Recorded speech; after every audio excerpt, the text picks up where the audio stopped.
আজকে আমরা মার্কেটের মধ্যে একটা রিলিফ র্যালি দেখতে পেলাম। সেটা নিফটির মধ্যে 217 পয়েন্ট পজিটিভ এবং ব্যাংক নিফটির মধ্যে 542 পয়েন্ট পজিটিভে আমরা ক্লোজিং পেয়েছি। তো এই যে রিলিফ র্যালিটা এলো, এটা কতটা সাস্টেন করবে সেটা নিয়ে আজকের ভিডিওয়ে ডিসকাস করব। আর এছাড়াও 3টে স্টক নিয়ে ডিসকাস করব, যে স্টকগুলো শর্ট টার্মে একটা ভালো রিটার্ন দিতে পারে। তাহলে ভিডিওটা শুরু করা যাক। আমি নিরুপমা শেয়ার শেখো চ্যানেলের পক্ষ থেকে সকল বন্ধুদের স্বাগত জানাই। আর চ্যানেলটা যদি সাবস্ক্রাইব না করে থাকেন তাহলে অবশ্যই চ্যানেলটা সাবস্ক্রাইব করে নেবেন, আর পাশে থাকা বেল আইকনটা প্রেস করে রাখবেন। আমি ভিডিও আপলোড করার সাথে সাথে আপনাদের কাছে ভিডিওটা পৌঁছে যাবে। আজকে আমরা মার্কেটের মধ্যে একটা র্যালি দেখতে পেলাম। সেই র্যালিটা কেন এলো? আমরা দেখেছি ইলেকশনের রেজাল্ট, মার্কেটের এক্সপেকটেশন আসার ফলে মার্কেটের মধ্যে আমরা একটা র্যালি দেখতে পেলাম। এছাড়াও চায়না মার্কেটে আজকে ওপেনিং হয়েছিল কিন্তু 10%-এর ওপর, কিন্তু সেখানে আমরা একটা প্রফিট বুকিং দেখেছি।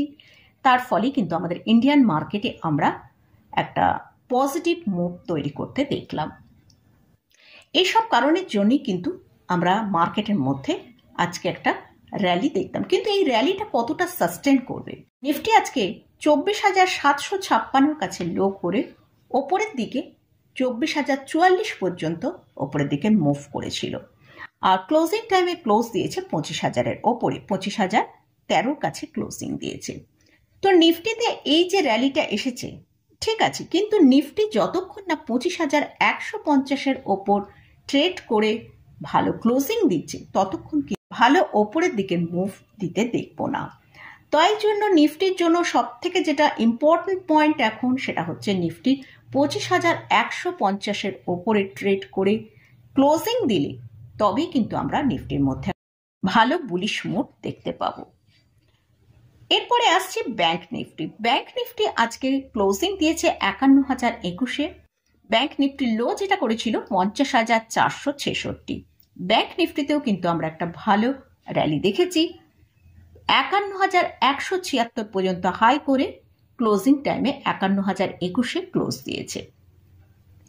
ব্যাংক নিফটির জন্য যেটা ইম্পর্টেন্ট লেভেল সেটা হচ্ছে 51,500। তাই ব্যাংক নিফটি যদি 51,500-র ওপর ট্রেড করে ভালো এই 51,500-র ওপর ক্লোজিং দিতে পারে, তাহলে কিন্তু ব্যাংক নিফটির ভেতরেও আমরা একটা ভালো বুলিশ মোড দেখতে পাই।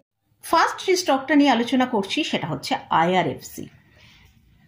এই স্টকটার কারেন্ট প্রাইস চলছে 152 টাকার কাছে। স্টকটায় আজকে আমরা প্রায় 5%-এর ওপর কিন্তু র্যালি দেখেছি। এই স্টকটাকে যদি দেখি, তার হায়ার লেভেল থেকে প্রায় 38% কিন্তু ডিক্লাইনে এখন ট্রেড করছে।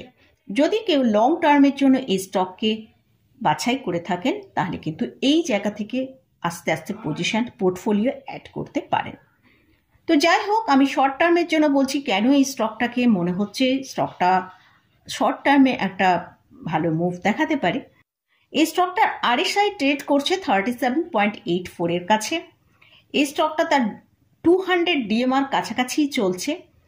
এই স্টকটা 141 এই জায়গাটা একটা সাপোর্ট রয়েছে। এই সাপোর্টটা যদি মেনটেন করতে পারে তাহলে ওপরের দিকে আমরা স্টকটাকে 170 থেকে 180 টাকার কাছে যেতে দেখতে পারি।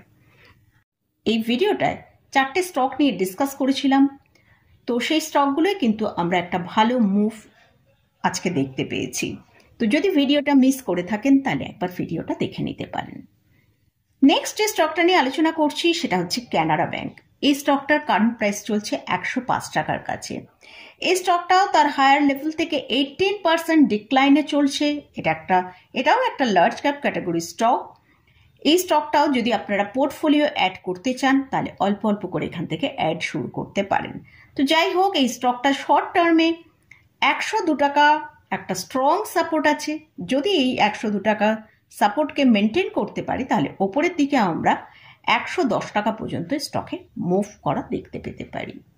লাস্ট যে স্টকটা নিয়ে ডিসকাস করছি সেটা হচ্ছে HDFC ব্যাংক। এই স্টকের মধ্যেও আমরা রিসেন্ট কিন্তু প্রায় 9% থেকে 10%-এর মতন একটা সেলিং দেখেছি।